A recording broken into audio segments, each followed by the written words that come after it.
Nós vamos falar sobre a cruz do meio. Vocês já pararam para imaginar isso? Sobre naquele monte tinham 3 cruzes e tinha uma cruz do meio.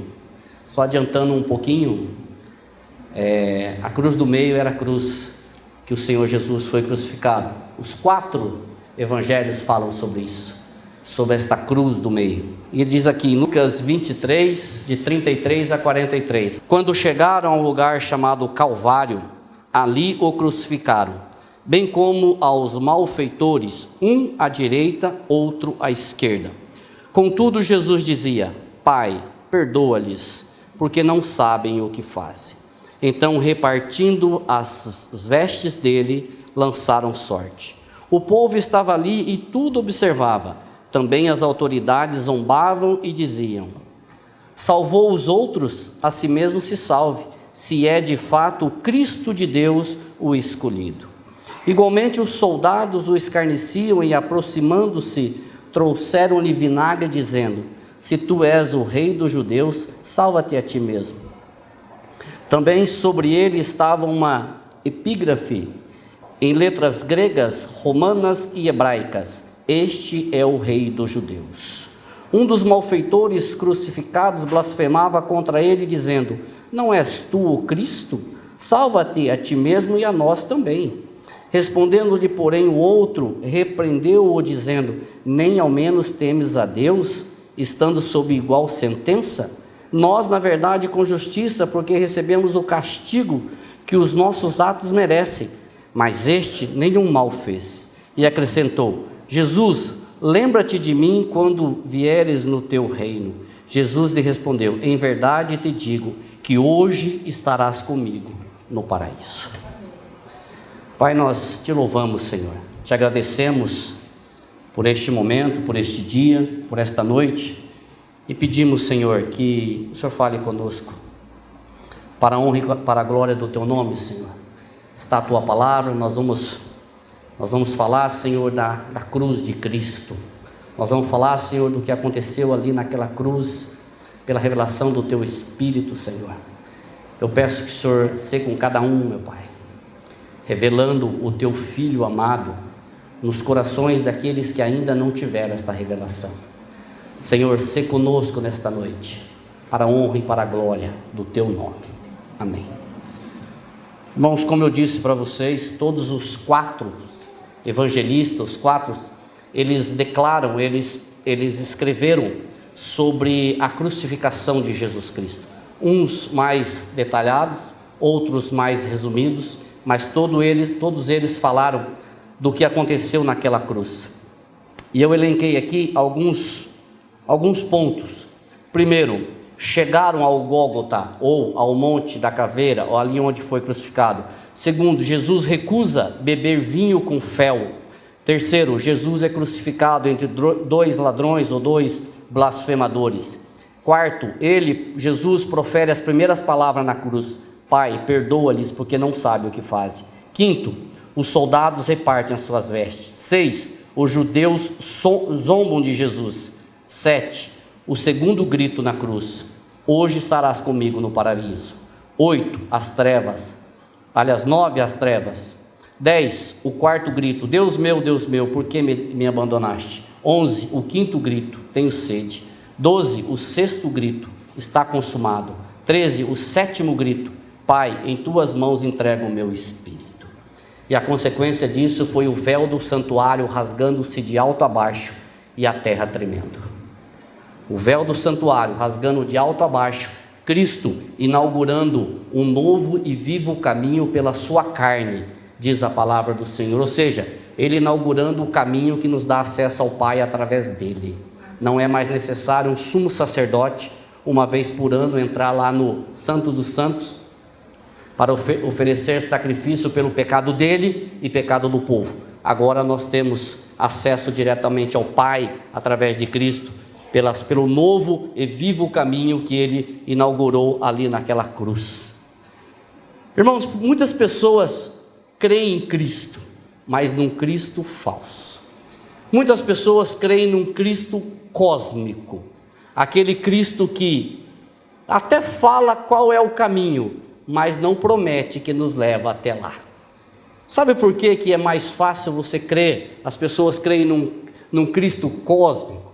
Porque este Cristo cósmico, ele não tem mãos para ser pregadas, ele não tem pés para serem pregados, ele não tem cabeça para ser coroada com uma coroa de espinho, e ele não tem um lado para ser espetado por uma lança. É muito fácil crer num Cristo cósmico, mas quando nós não estamos aqui para falar deste Cristo, nós estamos aqui para falar de Jesus Cristo, o Cristo Filho de Deus, que se esvaziou, se fez homem, veio, morreu naquela cruz, e como a Karen disse aqui na introdução muito bem, levou o seu pecado, a sua velha natureza, para que hoje você pudesse glorificar o nome dele. Muitos querem esse Cristo, muitos querem o evangelho sem a cruz, muitos querem um evangelho sem Cristo e querem um Cristo sem cruz. Só que evangelho sem Cristo não dá, e Cristo sem cruz também não dá. E nós percebemos que só Deus planejou a salvação. Deus planejou a salvação, e este planejamento aconteceu antes de eu nascer, antes de você nascer, antes de o mundo existir, antes de tudo, dos tempos eternos, o Senhor planejou a salvação. Quando o pecado ele entrou no homem, entrou na raça humana pelos nossos pais, isso não pegou Deus de surpresa, isso não foi um acontecimento, não teve que ter uma reunião extraordinária no céu para saber o que eles iam fazer a partir daquele momento, porque olha, isso não estava no script, isso não estava no planejamento de Deus. Não pegou Deus de surpresa. Quando o homem pecou lá no jardim, isso não foi surpresa para Deus. Ele também não teve que se ajustar para adaptar ao mal o melhor que podia com a sua criação contaminada. Ou seja, ele não teve que fazer ali, redirecionar suas ações para tratar com essa raça, com essa criação contaminada. Ele sabia de tudo e sabia o que estava fazendo. A Bíblia nos fala no livro de Tito, no capítulo 1, versículo 2. Eu gostaria que você abrisse, por favor. Encontramos essa passagem, Tito 1, 2. Na esperança da vida eterna, que o Deus que não pode mentir, preparou antes dos tempos eternos. Na esperança da vida eterna, que o Deus que não pode mentir, preparou antes dos tempos eternos. Tito vai buscar essa passagem lá no livro de Deuteronômio 23:19, onde diz assim: Deus não é homem para que minta, nem filho do homem para que se arrependa. Porventura, tendo ele prometido, não fará, e tendo ele falado, não cumprirá? Por um acaso Deus é homem? Por um acaso Deus é filho do homem para que prometa e volte atrás? Ou para que prometa A e cumpra B?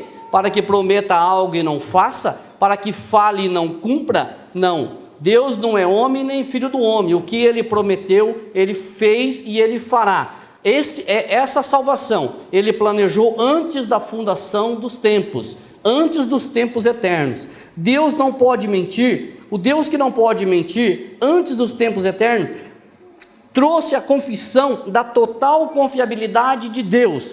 Ou seja, nós como cristãos, como novo nascidos ou no processo, confiamos total e sem reservas naquilo que Deus fez, faz e fará. Nós como cristãos cremos em tudo o que o Senhor fez, está fazendo e fará, para a glória dele. Se nós quisermos buscar mais uma prova, ou não sei se nós precisamos de mais alguma prova, para saber que Deus trabalha desde os tempos eternos, eu peço que você abra aí a sua Bíblia em Efésios, um pouquinho antes, Efésios no capítulo 1, versículo 4. Assim como nos escolheu nele, antes da fundação do mundo, para sermos santos e irrepreensíveis e em amor. Nos escolheu nele, antes da fundação do mundo. Esta é outra prova, se é que nós precisamos, de que o plano de Deus é desde a eternidade passada. A determinação soberana de Deus, na qual Ele nos deu a sua graça salvadora, sem olhar para os méritos dos recipientes. Quem são os recipientes? Sou eu e é você. Se Deus tivesse olhado para o mérito dos recipientes, para o meu mérito e para o seu mérito, nós estaríamos fritos. Estava conversando com o irmão ali antes de começar o culto, justamente sobre isso, sobre o que nós merecemos e o que nós não merecemos. Eu estava numa palestra ontem, e é interessante que a palestra foi muito boa, mas aí o palestrante diz assim: eu já ouvi as pessoas dizer, quando as pessoas recebem uma bênção de Deus, as pessoas dizem assim: ah, mas eu não merecia. Isso está errado, porque se Deus deu é porque você merece. Eu quase que dei um pulo na cadeira, você entendeu? Se Deus te deu é porque você não merece, porque você e eu não merecemos. Essa é a definição de graça. Nós aprendemos isso e é maravilhosa. Graça é Deus nos dando aquilo que nós não merecemos. E misericórdia é Deus não nos dando aquilo que nós merecemos. Essa é a definição do pastor Glênio, que de uma forma muito bonita falou isso. Então, Deus nos deu o que nós não merecemos, porque nós não merecemos nada. Então, você tem que dizer assim, eu mereço isso. Não, aí fora estão proclamando isso, que você tem que reivindicar, solicitar, proclamar, determinar. Só que a Bíblia não diz isso. A Bíblia diz que o que o Senhor nos oferece, nos dá, é presente, sem que nós merecemos. Nós merecíamos uma outra coisa. Já no Éden, o Senhor fez uma advertência à serpente. Abra sua Bíblia aí em Gênesis 3,15. E porém inimizade entre ti e a mulher, e entre a tua semente e a sua semente. Esta lhe ferirá a cabeça, e tu lhe ferirá o calcanhar. Por meio de Cristo, Deus realizou no tempo certo o que tinha planejado na eternidade. Lá no Jardim do Éden, lá no começo, nós já vemos a necessidade de um Redentor, capaz de efetuar a purificação dos pecados e pagar a terrível pena que esses pecados trazem, que o pecado traz na realidade. Lá em Gênesis 3,15, o Senhor já fez essa advertência, já fez já deu essa informação concreta que se cumpre lá em Cristo. Olha aqui, ô serpente, vai sair um que vai pisar a tua cabeça. Isso nos relata que Deus é um Deus pessoal, irmãos. É um Deus que pensa, é uma pessoa que pensa, planeja, escolhe e age. Ele é um Deus que busca. E aqui eu vou trazer mais uma definição. A definição entre religião, a diferença entre religião e cristianismo. Cristianismo não tem nada a ver com religião. Se nós entendermos, e pela definição de que religião é o homem buscando ou tentando encontrar Deus, isso é religião. O homem tentando apaziguar a ira de um Deus, pelos seus esforços, pelos seus méritos, fazendo tudo e de tudo para tentar apaziguar e buscar esse Deus. Isso é religião. Cristianismo é totalmente ao contrário, é Deus buscando o homem. O cristianismo é isso, é Deus buscando o homem. E aí eu volto naquilo que eu falei no início, porque nós não merecemos, é Deus nos procurando, é Deus vindo ao encontro. E se você olhar, desde o início, sempre foi Deus buscando o homem. Quando o homem pecou lá no Jardim do Éden e se escondeu, o que a Bíblia diz? Que o Deus veio e disse: onde tu estás? Cadê você? Venha, eu sei, mas cadê você? Sempre foi o homem procurando Deus, e nunca sempre foi Deus procurando o homem, e não o homem procurando Deus. Nós podemos dizer figuradamente que Deus dá os primeiros passos em nossa direção e nos estende a mão para nos capacitar a ir até Ele. Parece meio doido, mas é isso mesmo. É Deus vindo ao nosso encontro, estendendo a mão para nos capacitar a ir até Ele. Aqui eu digo, se nós buscamos a Deus, é porque Ele nos buscou. Se nós buscamos a Deus, falava com o irmão justamente isso. Se nós buscamos a Deus, é porque Ele te capacitou a buscar. É porque Ele trabalha no seu coração para buscar. E mais que isso, se nós amamos a Deus, é porque Ele nos amou primeiro. Isso é um versículo, 1 João 4. Se nós amamos a Deus, foi porque Ele nos amou primeiro. Marco tem falado aqui, falou inclusive domingo, porque o homem não busca a Deus. A Bíblia fala isso. O homem por si só, ele não busca a Deus. E nenhum de vocês, pelos seus méritos, buscou a Deus. Se você está aqui, se você tem uma revelação com Jesus Cristo, se você nasceu de novo, saiba, tenha certeza disso, que foi o Senhor que te buscou.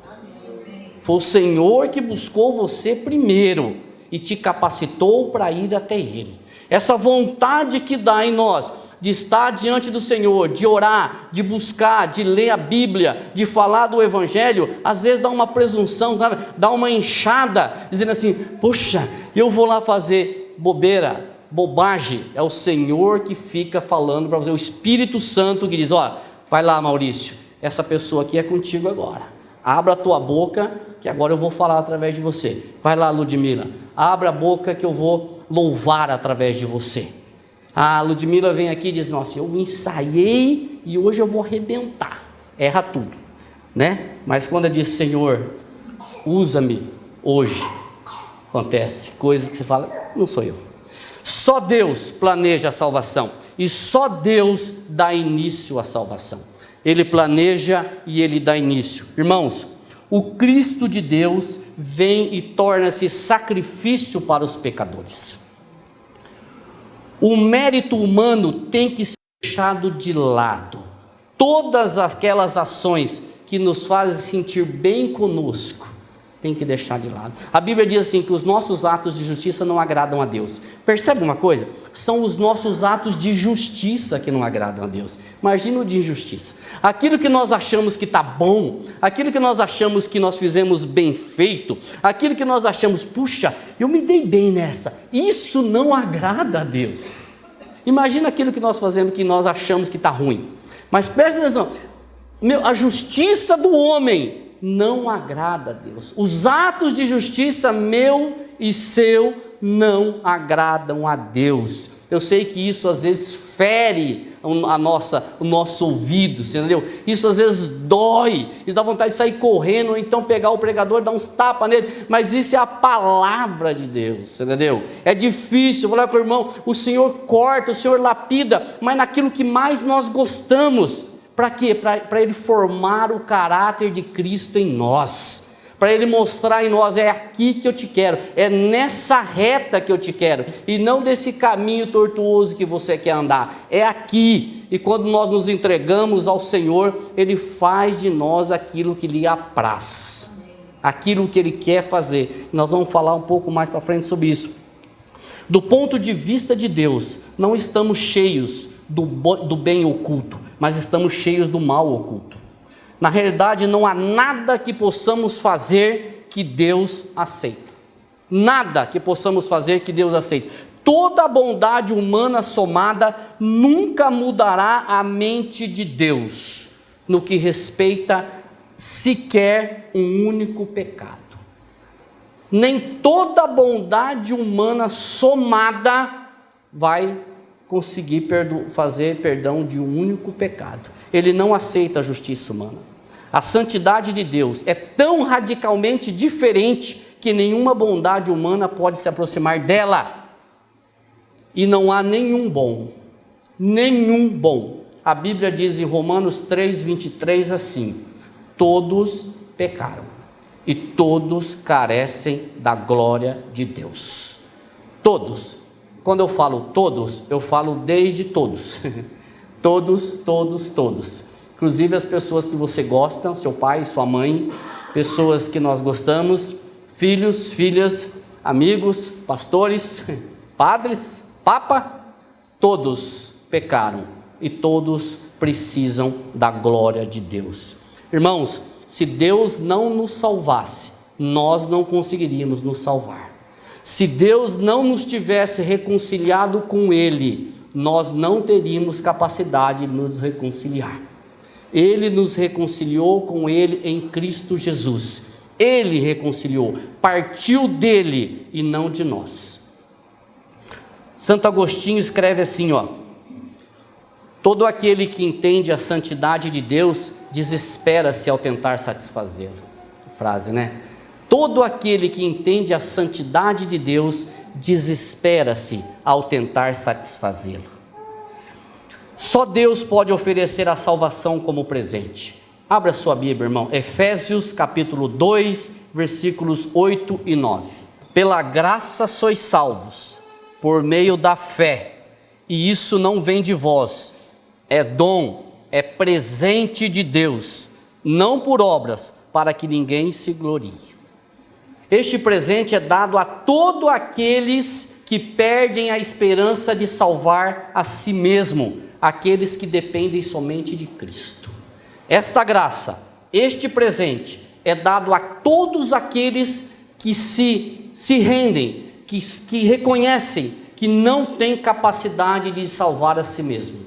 Quando nós chegamos nessa situação, nessa posição, isso é para nós. A graça do Senhor é para nós. Erwin Lutzer, em seu livro Cristo entre os demais deuses, escreve assim, eu já encontrei pessoas que pensam ter pecado tanto e por tanto tempo que não podem mais ser reconciliados com Deus.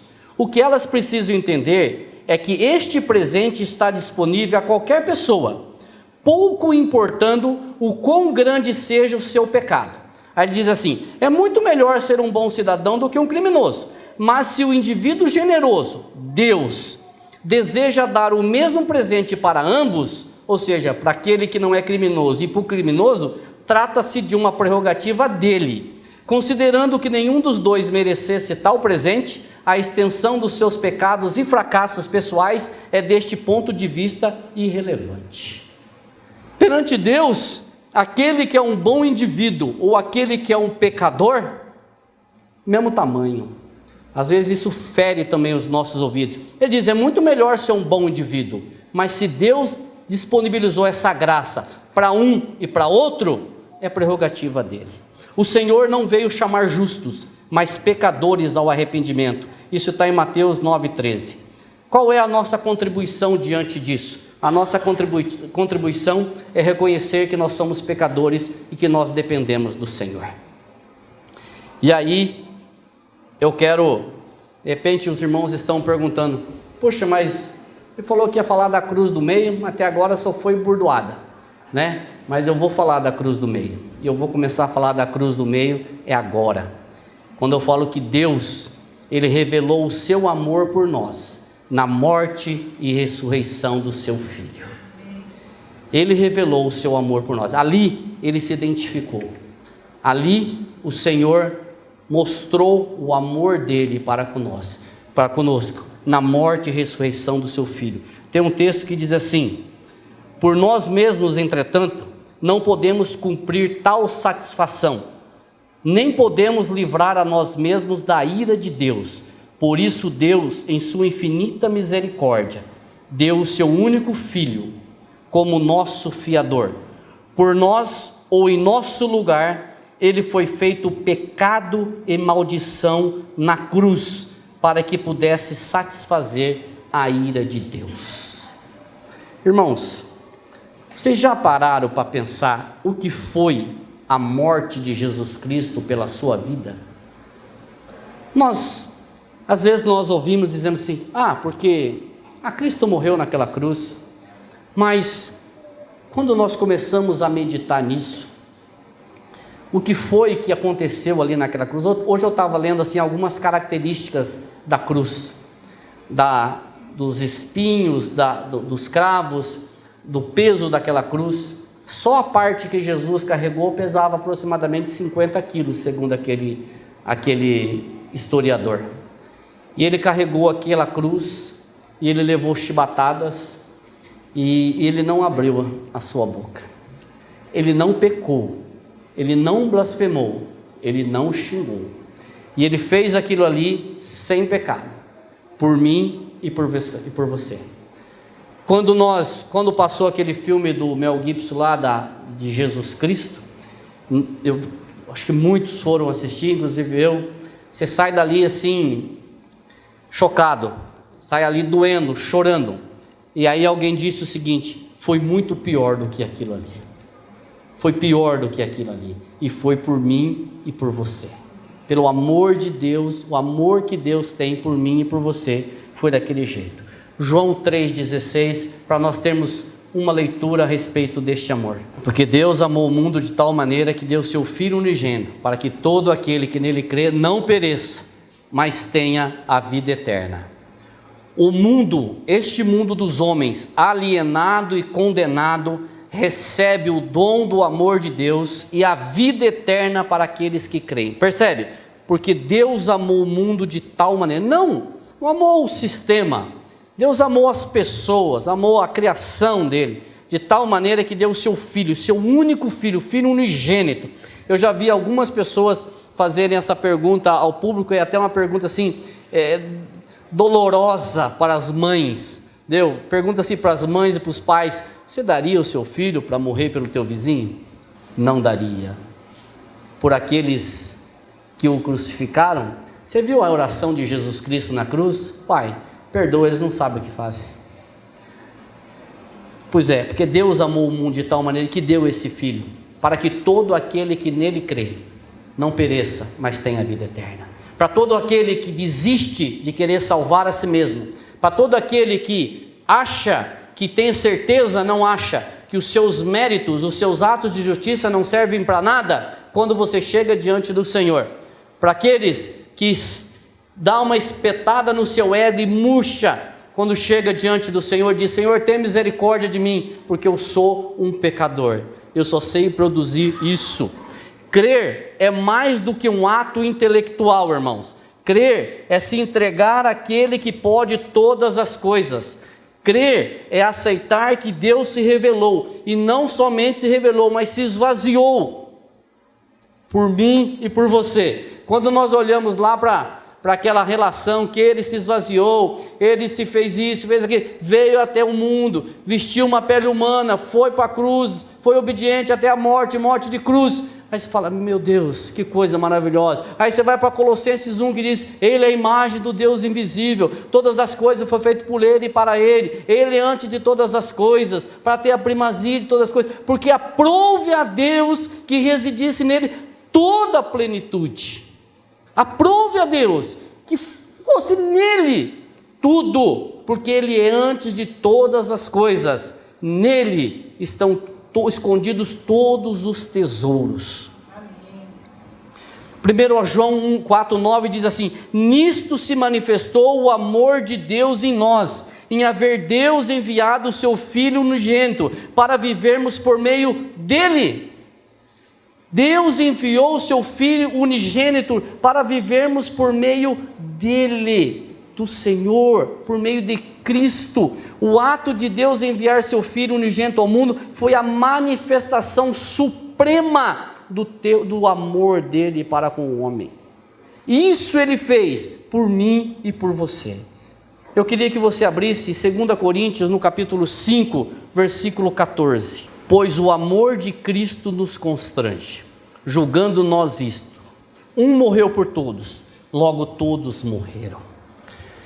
O irmão chegou quarta-feira, falou sobre esse versículo e diz assim: o amor de Cristo, esse constrangimento, é mais ou menos assim: o amor de Cristo nos deixa sem ação, ele nos deixa nulo, ele nos deixa sem resposta. Quando nós olhamos para o amor de Cristo, nós não temos argumentos.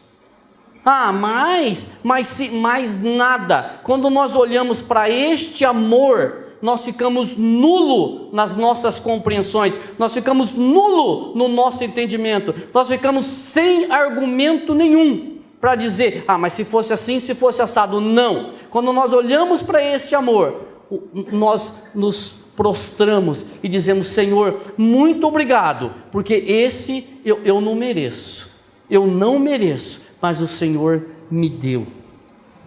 Aquele povo estava ali diante da cruz e tudo observava com insensível indiferença. Os governantes queriam o quê? Eles queriam uma religião sem o Cristo divino crucificado por seus pecados, e por isso eles zombavam dele. Eles queriam uma religião sem um Cristo divino crucificado. Os cobiçosos, por sua vez, jogavam sorte, né? Jogavam ali um dadinho, jogavam ali um palitinho, para ver quem ia ficar com as vestes do Senhor. Os malfeitores blasfemavam contra ele. Marcos 5 diz que os dois blasfemavam contra Jesus no início.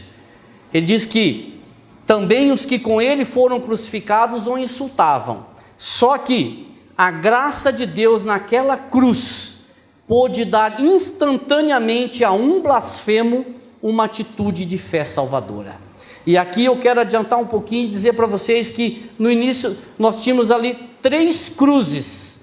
3.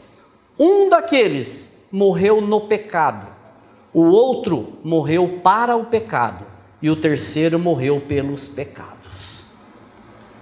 Um daqueles malfeitores recebeu a Cristo, creu em Cristo e ele morreu para o pecado, ele foi salvo. O outro blasfemou: salva-te a ti mesmo, a mim também, você não é o Filho de Deus. Esse morreu no pecado.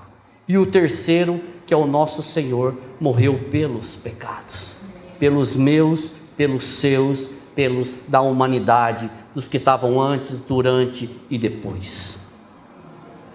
Na morte com ele, irmãos, naquela morte, nós perdemos a nossa velha natureza. Lá naquela cruz, o nosso velho homem foi com ele crucificado. O texto diz: essa morte é tão grande, é de tão grande poder e valor, porque quem se submeteu a ela não era apenas homem verdadeiramente perfeito e santo, mas também o Filho único de Deus. Ele é o Deus eterno e infinito, junto ao Pai e ao Espírito Santo. Assim devia ser o nosso Salvador. Além disso, ele sentiu ao morrer a ira e a maldição de Deus que nós merecemos pelos nossos pecados. Ali morreu o homem verdadeiramente santo e perfeito, morreu o Filho de Deus, que tinha a comunhão, que participou de toda a criação, junto com o Pai e com o Espírito Santo. Aquele blasfemo, eu quero falar daquele que recebeu a Cristo. Ele viu a justiça do seu próprio castigo, quando ele diz: nós na verdade com justiça recebemos o castigo que nós merecemos. Ele viu o caráter sem pecado de Cristo, nenhum mal fez esse homem. Ele viu, que coisa fantástica, ele viu a divindade de Cristo, naquele momento onde a graça o alcançou. Ele viu a divindade de Cristo quando ele diz assim: Jesus, lembra-te de mim quando chegares no reino, ou quando vieres no teu reino. Ele enxergou ali pela graça do Senhor a divindade do Senhor Jesus Cristo. Ele viu ali um Cristo vivo além da sepultura, e ele viu também um reino além da cruz, com Jesus no seu trono. Eu quero me deter no seguinte: um Cristo além da sepultura. Irmãos, Jesus Cristo foi ressuscitado. Ele está vivo, o túmulo está vazio, a cruz também está vazia. Nós percebemos hoje que tem muitos cristãos, muitos irmãos, que ainda estão na sexta-feira santa. Irmãos, nós já passamos o domingo da ressurreição. Jesus ressuscitou. Vocês lembram daqueles dois discípulos, ou não sei se eram discípulos, mas um chamava Cloé e o outro eu não sei o nome, que iam para o caminho de Emaús? Eles estavam ali chorando a morte de Jesus Cristo da sexta-feira. Quando Jesus se aproxima deles e começa a falar, ele diz lá no final, quando Jesus se revela, ele diz assim: não nos ardia o coração quando ele falava? Irmãos, Jesus ressuscitou. Aleluia! O nosso velho homem, a nossa natureza maligna, ela foi para a cruz. Jesus está vivo. Nós não estamos mais na sexta-feira, nós estamos no domingo da ressurreição. O Senhor ressuscitou, foi ressuscitado pelo Pai, e aqui nós vamos falar um pouquinho para frente, nós fomos ressuscitados com Ele para uma nova vida. uma vida santa, pura, uma vida sem pecado, ou uma vida que o Senhor nos perdoa dos nossos pecados, como a Kari diz aqui, o pecado passado, o pecado presente, o pecado futuro, o Senhor já pagou todos naquela cruz. Romanos capítulo 6, versículos 6 e 7, sabendo isto, que foi crucificado com ele o nosso velho homem, para que o corpo do pecado seja destruído, e não sirvamos o pecado como escravo, porque quem morreu está justificado. Para que não sirvamos o pecado como escravo, o pecado já não é mais dono, o pecado já não manda mais, o pecado foi lá para aquela cruz, porque o nosso velho homem foi crucificado com ele, o teu velho homem. Peraí, eu estou aqui, como é que eu fui crucificado? A tua natureza adâmica, a Bíblia diz, quando o homem pecou, o pecado entrou no mundo, todos nós a partir dali, como eu disse no início, nascemos pecadores, nós não nos tornamos pecadores no decorrer das nossas vidas. Eu arrumei um emprego, agora eu sou pecador. Não, nós nascemos pecadores, e esse pecado, essa natureza inata, essa natureza perversa, ela foi para a cruz. O Senhor Jesus Cristo atraiu-nos naquela cruz, irmão. O nosso velho homem foi com ele crucificado. O velho homem significa tudo aquilo que estava em Adão, tanto moral como judicialmente, isto é, o homem antigo, a natureza corrupta e humana, a tendência inata para o mal de todos os homens, foi para aquela cruz. O velho homem foi crucificado. O novo homem é o homem regenerado, que se distingue do velho homem, é o novo homem que se tornou participante da natureza da vida divina, é o novo homem que participou disso. De maneira nenhuma o velho homem é melhorado ou reformado. Deus não melhora e não reforma ninguém.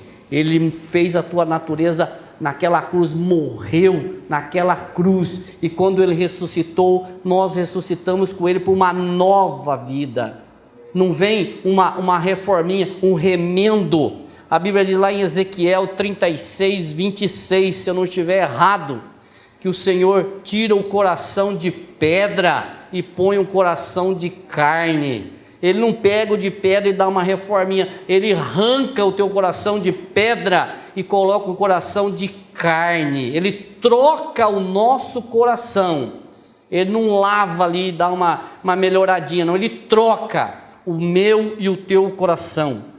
Abra comigo, por favor, 2 Timóteo, no capítulo 2, versículo 11. Fiel é a palavra, se já morremos com ele, também com ele viveremos. Fiel é a palavra, se já morremos com ele, também com ele viveremos. O que é esse morrer com ele? É o morrer para si mesmo e para o mundo. Isto ocorre quando o homem crê pela fé no sacrifício de Cristo, morrendo em seu lugar e levando a sua natureza para dar-lhe a salvação. É morrer para você, é morrer para o mundo, é morrer para as paixões do mundo. Irmãos, antes de nós termos um encontro com o Senhor Jesus Cristo, o pecado era comemorado, o pecado era vanglória, o pecado era coisa boa, era motivo de conversa, de alegria. Depois que nós tivemos um encontro com o Senhor Jesus Cristo, o pecado é repugnante, é nojento, ele não faz parte da vida do cristão, ele não é adorado, ele não é procurado, muito pelo contrário, ele é pedido perdão. Irmão, você está dizendo então que depois que eu recebo a Cristo eu nunca mais peco? Não é isso que eu estou dizendo. Eu estou dizendo que a partir do momento que nós recebemos Cristo como nosso Senhor e Salvador, nós cometemos pecados, só que o pedido de perdão é imediato. O Espírito Santo, na hora, ele toca no teu coração e diz: isso está errado, isso não agrada a Deus. E qual que é a minha e a tua atitude? Perdão, Senhor, misericórdia de mim, eu pequei. O primeiro ponto do perdão do pecado, qual que é? É o perdão dos pecados. Qual que é a primeira atitude? É o perdão que o Senhor nos dá. Graças a Deus. 1 Pedro 2,24 diz assim: carregando Ele mesmo em seu corpo, sobre o madeiro, os nossos pecados, para que nós, mortos aos pecados, vivamos para a justiça, por suas chagas fostes sarados. Porque Ele carregou ali no seu corpo os nossos pecados, para que nós possamos viver para a justiça. Irmãos, Cristo é mais do que um exemplo. Ele é quem carrega os pecados. Como sacrifício perfeito, Cristo sofreu a maldição do pecado, aceitou o castigo que os nossos pecados mereciam e forneceu o perdão e a liberdade da servidão do pecado. Ele carregou no seu corpo o meu e o seu pecado. E agora nós fomos ressuscitados com Cristo por uma nova vida. 2 Coríntios 5,17, e nós caminhamos para o fim. E se alguém está em Cristo, é nova criatura. As coisas antigas já passaram, eis que tudo se fez novo. Se alguém está em Cristo, é nova criatura. Sabe aquela relação de Gálatas? Gálatas 5 tem uma relação ali que a gente começa a ler, é feitiçaria, é lascívia, é idolatria. A partir de Gálatas 5, a partir do versículo 20, tem uma relação ali que a gente vai lendo, vai clamando misericórdia do Senhor. Essa relação foi tudo para a cruz. Essa relação foi para a cruz. E eu anotei só umas 4 aqui, que é as obras da carne, que é impureza, lascívia, idolatria, feitiçaria, e ali vai mais um monte assim, que a gente olha e fala: Senhor, tem misericórdia de mim. Isso, o seu velho homem se vangloriava, o velho homem comemorava desses pecados. O novo homem tem nojo disso. O novo homem tem nojo disso. O novo homem tem nojo disso, porque no lugar disso é Cristo.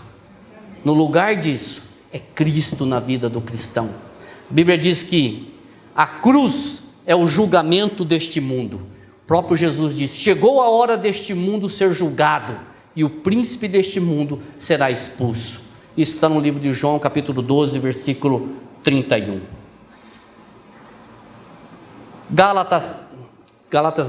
Colossenses 3:1, se você quiser abrir, diz assim. Colossenses 3:1, um pouquinho aí para frente. Portanto, se fostes ressuscitados juntamente com Cristo, buscais as coisas lá do alto, onde Cristo vive, assentado à direita de Deus. Portanto, se fostes ressuscitados com Cristo, ou seja, nós não vamos ver o passado, mas vem uma relação ali de Colossenses, ou seja, se fostes ressuscitados com Cristo, juntamente com Cristo, buscais as coisas lá do alto. As coisas lá do alto, o que são as coisas lá do alto? Onde Cristo está assentado? Quais são as coisas lá do alto? Já pararam para pensar nisso? O que são as coisas lá do alto, onde Cristo está?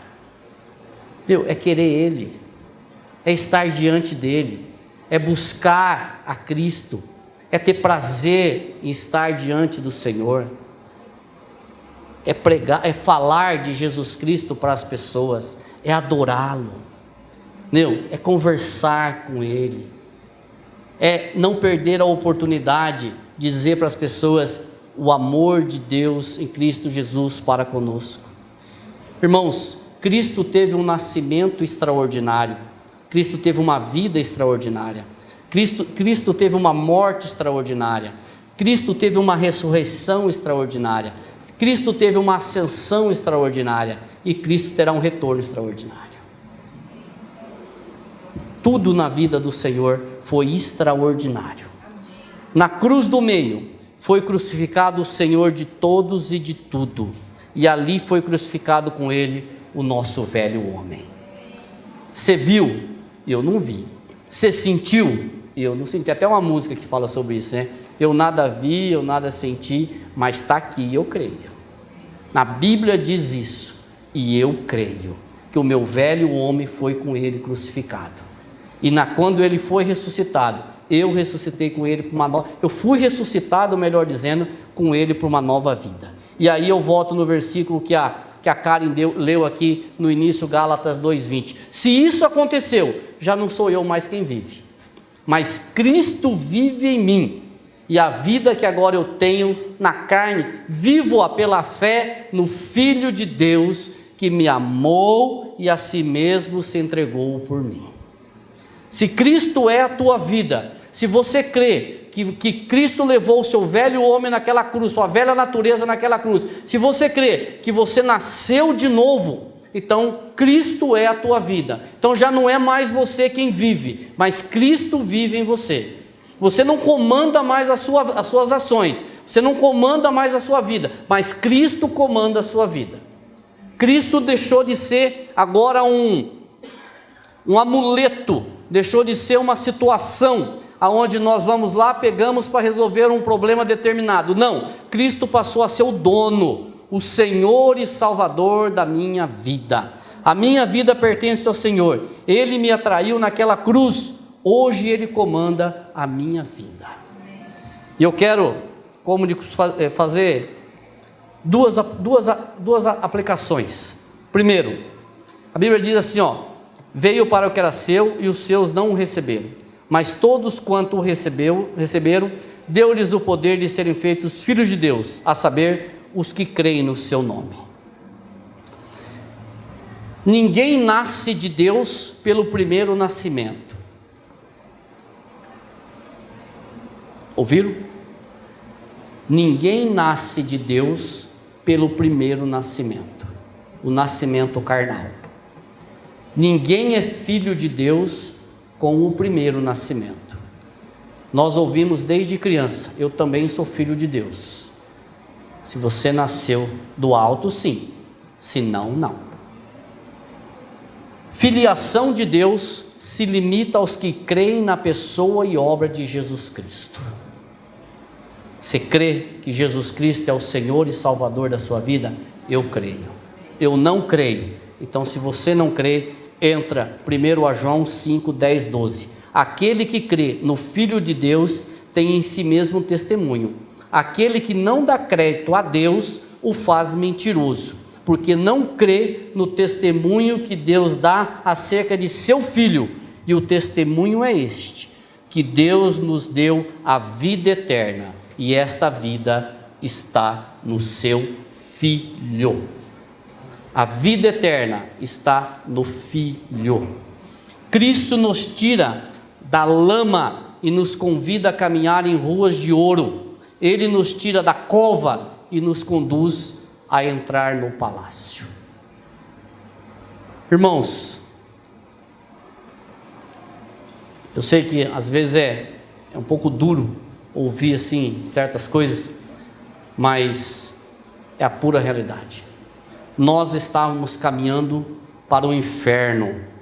Nós nascemos caminhando passos largos para o inferno. O que significa conversão? É mudança. O Senhor nos converteu para um novo caminho, para Cristo, para o céu.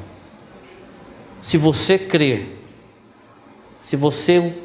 na pessoa e obra de Jesus Cristo, se você o recebeu como Senhor e Salvador, você pode dizer: eu sou nascido de novo, eu sou irmão, eu sou filho de Deus e servo de Jesus Cristo.